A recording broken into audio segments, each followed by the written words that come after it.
Hello, everyone, and welcome to the New Construction Outlook with Denise Lones. Denise has served the home building community for over 3 decades. She's a MERM with the National Association of Home Builders, a certified sales professional, as well as a certified marketing professional. And she's also a judge for NHB and a member of the Institute of Residential Marketing. She serves on the 55 Plus Housing Industry Council and chairs our local chapter of professional women in home building. She's on the board of directors for the Building Industry Association of Whatcom County and serves on the Government Affairs Committee. And she was recently elected to serve on the Washington State Legislative Policy Committee. Please welcome Denise Lones with her New Construction Outlook. Hey, everyone, welcome. And that was a long introduction. That just basically means that I care about what's happening in the building industry. And I really feel the pain that so many of my builder and developer friends are feeling right now. And today I just want to go through a little bit of a quick outlook and kind of what's ahead, what we're dealing with, and just give you guys a little bit of insight into maybe things that you can be looking to for in the future to enhance your business. So first and foremost, one of the things that the National Association of Builders does a great job every year is that really trying to look at what are the big issues that we face as builders. And it's really interesting when we look and compare year over year and we look at what we were already dealing with in 2023. And then we look at, okay, what are we dealing with now in 2024? What's interesting is to see the big shifts. Where are the big shifts happening? The biggest shift absolutely that I'm seeing has to come in, there's two categories. Number one, I will say it's got to be what's happening in terms of not being able to afford or the dramatic cost changes that we're seeing in developing lots. So the cost to develop a lot, the availability to find the land to develop that land. The other thing that's happening is building code requirements. They are getting stricter, more stringent, more expensive. So there's a lot of that. The other thing that in 2024 we have seen in many different states, and particularly what we've seen in Washington State, is the energy code change. That means energy efficiency requirements, which means not only changing our plans, it also means changing some of the products and what we're putting in the houses, the components. That also requires us to rethink how we are making a home more energy efficient. The other area where I'm seeing some really big changes for builders has to do with our severe shortage of labor, which we're going to talk about in just a moment. But those are the big ones. So the thing is builders are faced with not only higher regulatory costs, but if we cannot buy our lots at a price that makes it worthwhile to build, at the end of the day, what it does is it affects the end user, the homeowner, and it affects affordability. So some of the most significant problems faced in 2023 and 2024 regarding federal government policies absolutely has to do with regulation. So more federal environmental regulations, this is the big one. So as we're seeing in our world, we can no longer deny that. We can't even turn on the news or, listen to a podcast, a news station without hearing something about weather, right? So we've got weather changes, which means that we have all these new environmental policies and regulations. That adds to the cost of building a home. That was a really big concern for us in 2024. Also, local land use decisions. This is a big one. There's a lot of change happening with local land use and the decision making around that.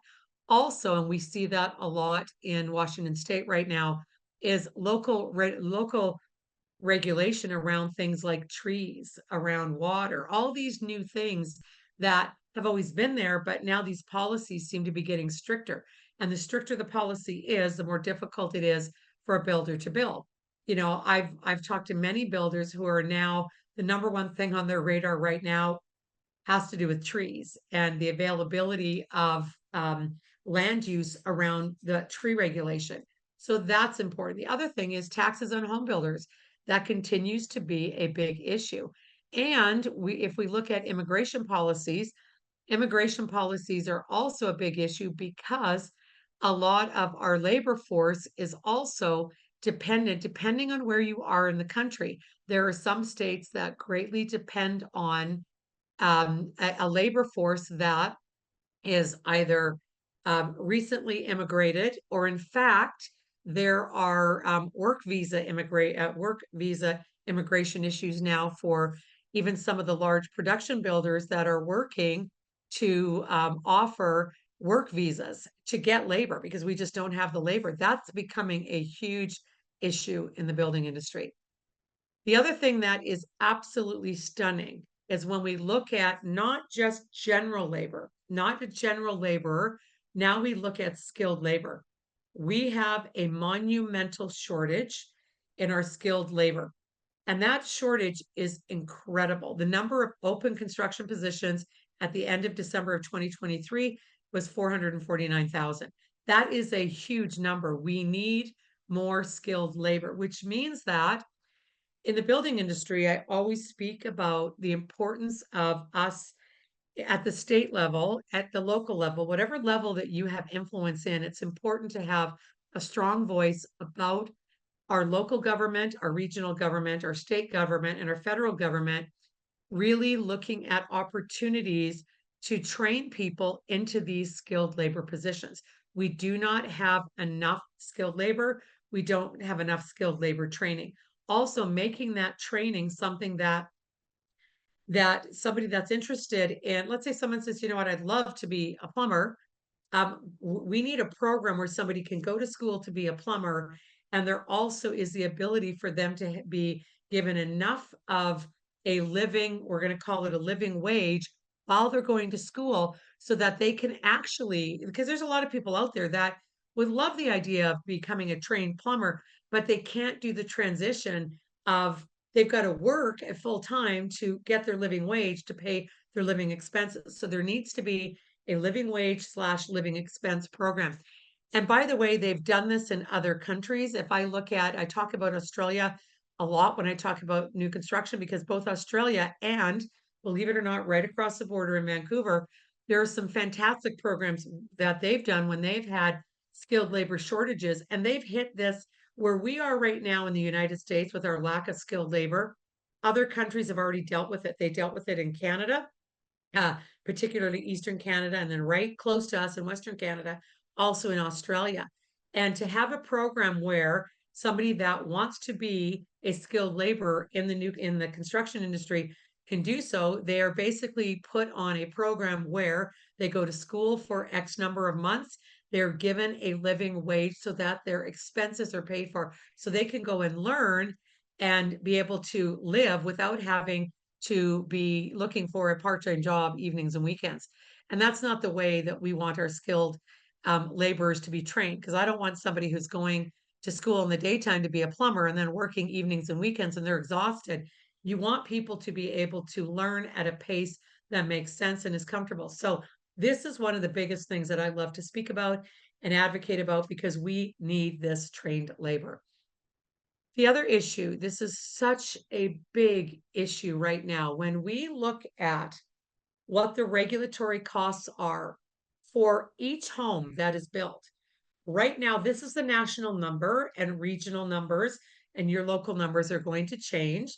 But nationally, if the national number is $93,870 per new home, and that's already an 11% gain from 2016, you think about that number. That is over a $10,000 increase since 2016. Where are we going to be in another 4 years? And that is, when we look at that, that's based on the national. If we look at not just the national regulatory cost, but then we say, okay, what percentage of the price of the home does that make up? And nationally, it's 23.8%. I will tell you that regulatory costs are higher in many areas across the country. And then we need to look at what is the percentage of that. If almost 25% of the cost of the home is regulatory costs, then we have to look at the cost of the land. And already, if you look at regulatory costs and the cost of the land, that is eating up such a huge amount.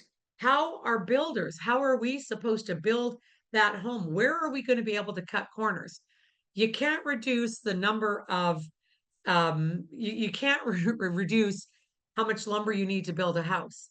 You cannot take away some drywall. So this is where, yes, you can bring down the finishing, but the foundational elements of building a home do not change, and you can't scrimp on that. So what's happening is it's becoming cost prohibitive to not only build, but to try to sell in a marketplace where interest rates are where they're at. And that's what we're starting to see now. So what we're seeing is we've gone from this building boom with these super low interest rates. Now these interest rates, are well north of that 5-6% range, 5% being comfortable, 6% getting uncomfortable, 7% not feeling good because we are, when you get used to a number, it's hard to go back. But when we look at this, not just our during development regulatory costs, but also our during construction costs. So, and a big part of that has to do with the changes to the building code. And every time there is a change to the building code, anytime there is a change to our energy code, all that does is increase the cost of what ultimately you, a builder, will have to pay to build that house, and ultimately what a homeowner or buyer is going to have to pay to buy that house. Now, when we look at residential remodeling, I don't expect this number to change much. We've seen this huge increase in residential remodeling, and now we're seeing that number is starting to just flatten out a little bit, and now we're starting to see it's starting to, just pick back up.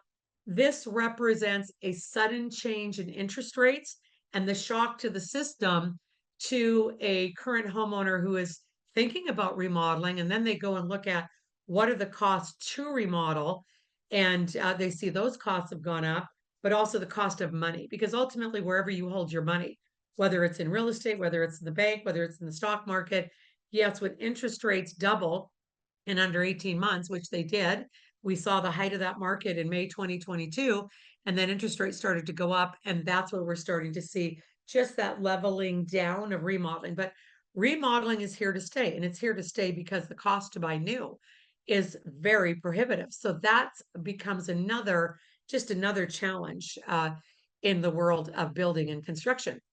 Also, we saw a pretty steady and healthy, I would say, downward trend in our multifamily, and that is because we saw a huge, and I'm talking about a huge increase, and we've been growing our multifamily since 2010. We have been on an upward trend. We still, although we've seen a 27% fall, and if we look at the third quarter of 2022 versus the third quarter of 2023, that fall again has to do with interest rates, right? So that rising cost of money that we saw occur from May of 2022 through the where we are at right now, that also affects multifamily, and multifamily projects kind of slow down and go, well, wait a minute, we're better to hold until next year and see where things at. And that's where I've seen a lot of multifamily projects that have actually been kind of put on hold or on the back burner. So this is a big deal. We also built a lot of product in this time period. So again, this is something that I naturally expected to see. Now, when we get to single family starts, yes, while they surpass that million mark in December, and yes, they're going to trend higher, they're not where we need them to be. We need to have a minimum. The old number used to be 1,620,000 units per year. That number is being increased to over 1.75 million units per year. We saw this monumental fall at the height of, we saw this happen from 2006 onward to 2009. There's a pretty healthy fall, an 80% fall. And now what we've seen is we've seen this growth pattern. But all of a sudden now we've seen this 32% fall in single family starts. When we look at 2020 to 2023, 32% fall. So we say, what's that from? It's not because we don't need the product. It's not because we don't want the product. It's because of three things: regulatory issues, interest rate issue, land availability issue. We have a shortage of single family homes, period. And I know that a lot of builders that are out there right now would love to continue to build single family homes. However, when local legislation makes it difficult to get these developments, these planned unit developments approved, or it takes longer, or the hoops that you need to jump through become more like you're watching a dog contest where you're getting dogs to do all kinds. It's like a dog agility. It's now builder agility. Us builders have to become builder agile. We have to. We have to learn how to navigate every new obstacle in the obstacle course that is now called building and development. We have more challenges every single month. Something new comes up. So this is what we're seeing. The reason I wanted to show this is because this isn't that single family starts are down because we do not have the demand. It's because we don't have the ability to build. If we had the ability to build right now, our single family starts would absolutely dramatically increase. The other thing that's really interesting is when we look at the National Association of Home Builders MAI index, which is Single Family Market Association Index, it shows how close these local trends are to what's even happening nationally. That red line basically means that we are having a difficult time being able to supply the product, that single family product, and we need more. That's just where we're at. And if you look at what's happening in Washington. Look at those deep red, those deep what we call the red regions. We do not have the ability to supply what we need. So this is another big indicator of, again, we really need to be working locally and regionally and at our state levels to assist builders and developers to be able to jump through these hoops easier or raise that height bar down, right? Right now, you got to be an athlete, a builder athlete to compete. And I'll tell you what, our builders need a little bit of a break for sure. Also, when we look at forecasting, we say, okay, single family construction. When we look at this, what's needed to reduce, when we think about this, what's needed? And we're thinking about the coming years, what do we need to reduce this housing need? Well, we need a lot more homes. And the challenge is we're not building at the pace that our homes are being consumed at. So construction always tends to trend up and then it tends to trend down again. But our construction is single family is going to trend higher again, simply out of demand. However, it's still not going to get anywhere near where we need it to be, which is at that 1.75 million number, huge number. Also, the energy code, the new energy code, for example, that we have seen in Washington State has caused major backups in permitting because everybody had that deadline date when they had to get their plans and their permit applications in. And I know of many builders that are still waiting to get permits that they have put in since the beginning of the year. And we're now right around July's corner. So once again, what we're seeing is we're seeing this spring delay, right? So we're not starting homes. Let's say April, May, those homes are starting June, they'll start July, those permits will come in some cases in August. We don't know yet because, and I'm sure every local building planning offices and permitting office is working as hard as they can, but there definitely was a surge of permit applications to make it in before that deadline.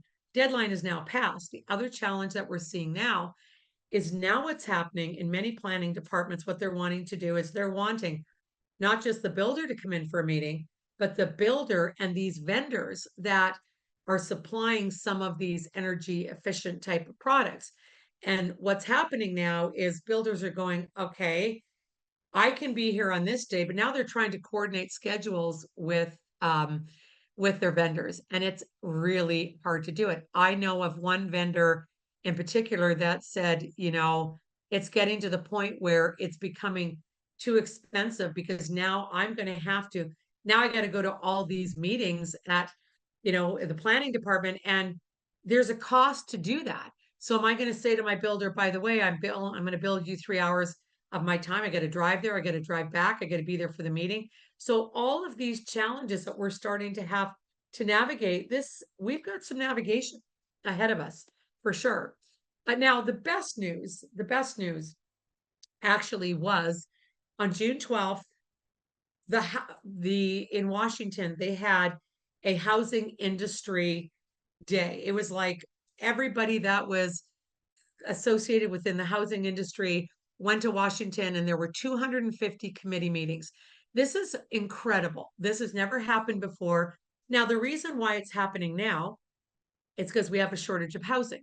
The reason why it's happening now is we have a huge affordability crisis. The reason why it's happening now is because homelessness issues are rampant in every major city in the country.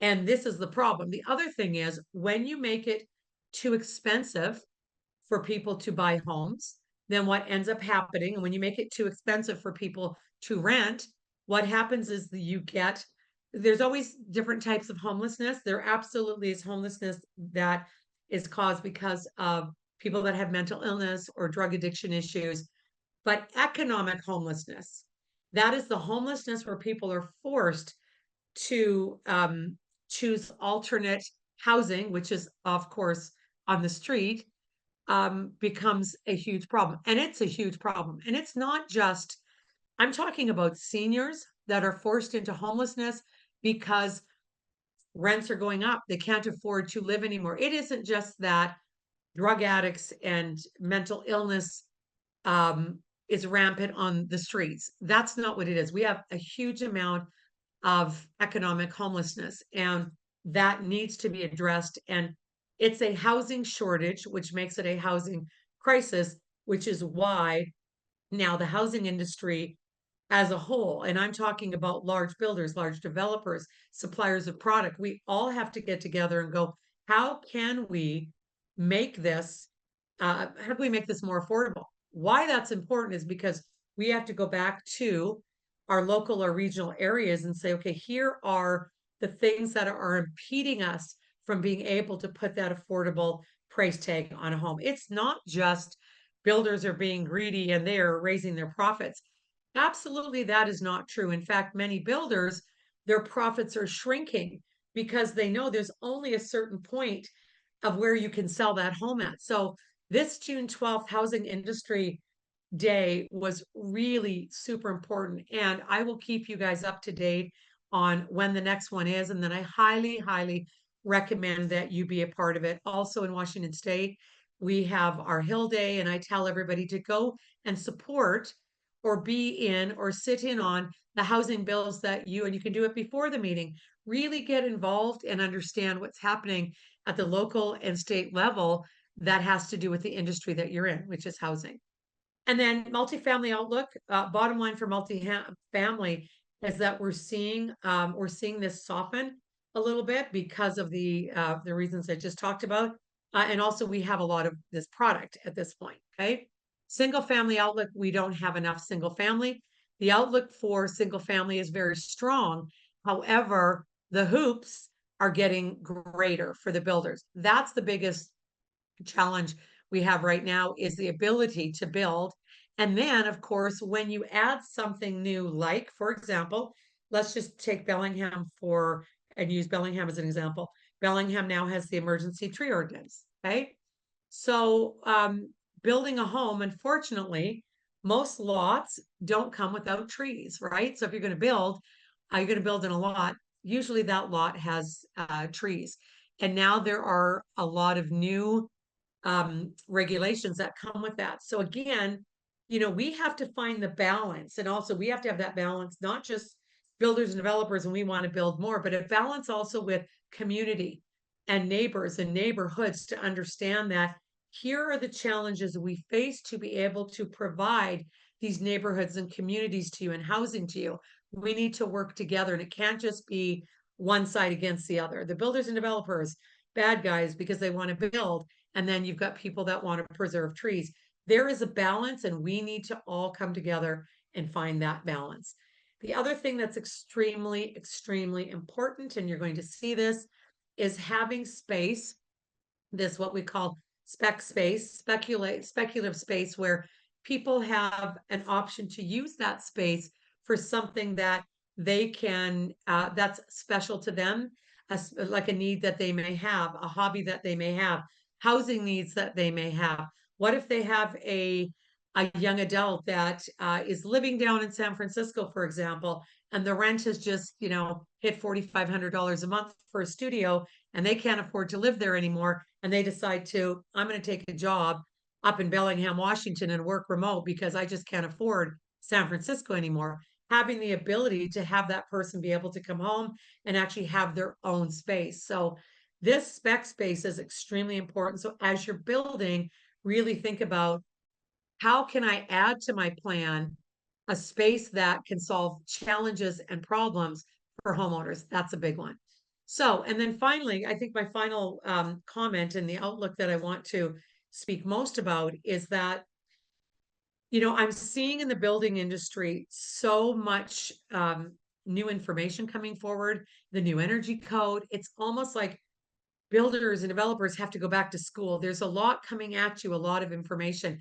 And I will just say that really, if you can get involved with your local building association, that is the best way to, you will literally every single day, you can get something from your local association, the state association, the national association. If you're not a member of your local building association, get involved.